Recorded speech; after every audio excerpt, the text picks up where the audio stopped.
আপনি কি কখনো ভেবেছেন যে স্বয়ং আল্লাহর রসুলের উপরও জাদু করা হয়েছিল? হ্যাঁ, আপনি ঠিকই শুনেছেন। ইসলামের ইতিহাসে এমন একটি ঘটনা ঘটেছিল যা অনেকেই জানেন না। এমন এক অন্ধকার ষড়যন্ত্র যেখানে এক ইহুদি জাদুকর চেষ্টা করেছিল রসূলুল্লাহ সাল্লাল্লাহু আলাইহি ওয়াসাল্লামকে ধ্বংস করতে।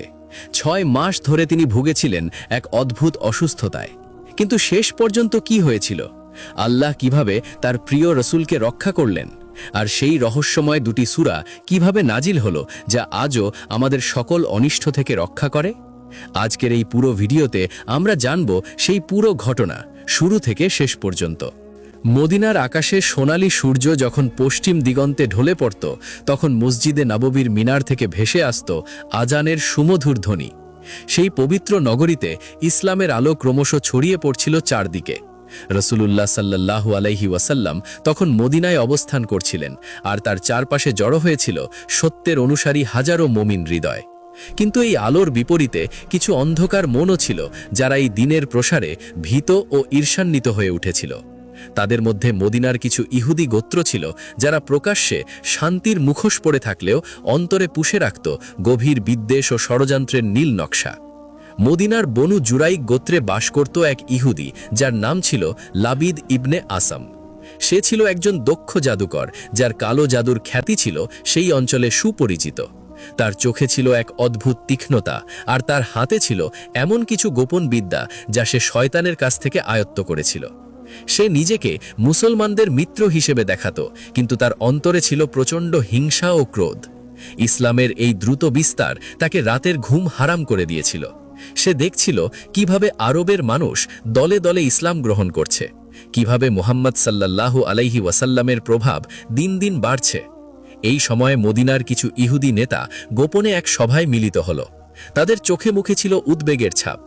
একজন বলল, মুহাম্মাদের শক্তি দিন দিন বাড়ছে, আমাদের কিছু একটা করতে হবে। আর একজন বলল, কিন্তু কি করা যায়? তার সাহাবীরা সব সময় তাকে ঘিরে রাখে, তার কাছে পৌঁছানো প্রায় অসম্ভব। তখন তাদের মধ্যে এক বয়স্ক ব্যক্তি বলল, একটা উপায় আছে, লাবিদ ইবনে আসাম। সে জাদুবিদ্যায় পারদর্শী, তাকে দিয়ে মুহাম্মাদের উপর জাদু করানো যায়।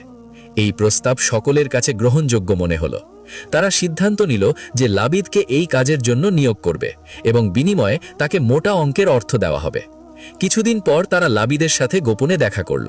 রাতের অন্ধকারে একটি নির্জন ঘরে বসে তারা তাদের পরিকল্পনা তার কাছে উপস্থাপন করল। লাবিদ প্রথমে একটু ইতস্তত করল, কারণ সে জানত মুহাম্মদ কোনো সাধারণ মানুষ নন। কিন্তু যখন তারা তার সামনে স্বর্ণমুদ্রার থলে রাখল, তখন তার লোভী চোখ চকচক করে উঠল। সে রাজি হয়ে গেল। লাবিদ বলল, এই কাজ করতে হলে আমার মুহাম্মাদের কিছু ব্যক্তিগত জিনিস লাগবে, তার মাথার চুল বা চিরুনি বা এমন কিছু যা তার শরীরের সাথে সরাসরি সম্পর্কিত। এই কথা শুনে তারা চিন্তায় পড়ে গেল। রসূলুল্লাহ সাল্লাল্লাহু আলাইহি ওয়াসাল্লামের কাছে পৌঁছানো এত সহজ ছিল না। তখন তাদের মধ্যে একজন বলল, একটা উপায় আছে। রসূলের ঘরে একজন ইহুদি বালক কাজ করে, সে হয়তো এই জিনিস সংগ্রহ করতে পারবে। সেই বালকটি ছিল অত্যন্ত ধূর্ত এবং চতুর। তাকে এই কাজের জন্য প্রলুব্ধ করা হলো। তাকে বলা হলো যে এটা করলে সে প্রচুর অর্থ পাবে। বালকটি রাজি হয়ে গেল। এরপর সে সুযোগের অপেক্ষায় থাকল। একদিন যখন রসূলুল্লাহ সাল্লাল্লাহু আলাইহি ওয়াসাল্লাম মসজিদে নামাজ পড়াতে গেলেন, তখন সেই বালক গোপনে তার চিরুনি থেকে কিছু চুল সংগ্রহ করল। সেই চুলের সাথে ছিল চিরুনির কিছু দাঁত যা ভেঙে গিয়েছিল। এই মূল্যবান জিনিস নিয়ে সে দ্রুত লাবিদের কাছে চলে গেল। লাবিদ যখন সেই চুল এবং চিরুনির টুকরো পেল, তার মুখে এক ভয়ঙ্কর হাসি ফুটে উঠল। সে বলল, এখন আমি আমার কাজ শুরু করতে পারবো। সেই রাতে সে তার গোপন কক্ষে প্রবেশ করল। সেখানে ছিল অন্ধকার, শুধু কয়েকটি মোমবাতির আলো জ্বলছিল। দেওয়ালে ঝুলছিল বিভিন্ন তাবিজ, কবজ এবং অদ্ভুত সব প্রতীক। মেঝেতে আঁকা ছিল জাদুর বৃত্ত। লাবিদ সেই বৃত্তের মধ্যে বসল এবং তার কালো জাদুর আয়োজন শুরু করল। সে একটি খেজুর গাছের শুকনো মাটি নিল। এই মাটি ছিল সেই অংশ যা খেজুরের গুচ্ছকে ঢেকে রাখে।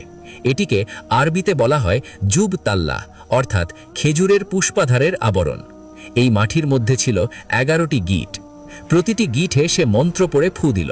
সেই মন্ত্রগুলো ছিল শয়তানের কাছ থেকে শেখা, অত্যন্ত ভয়ঙ্কর এবং কুফুরিপূর্ণ।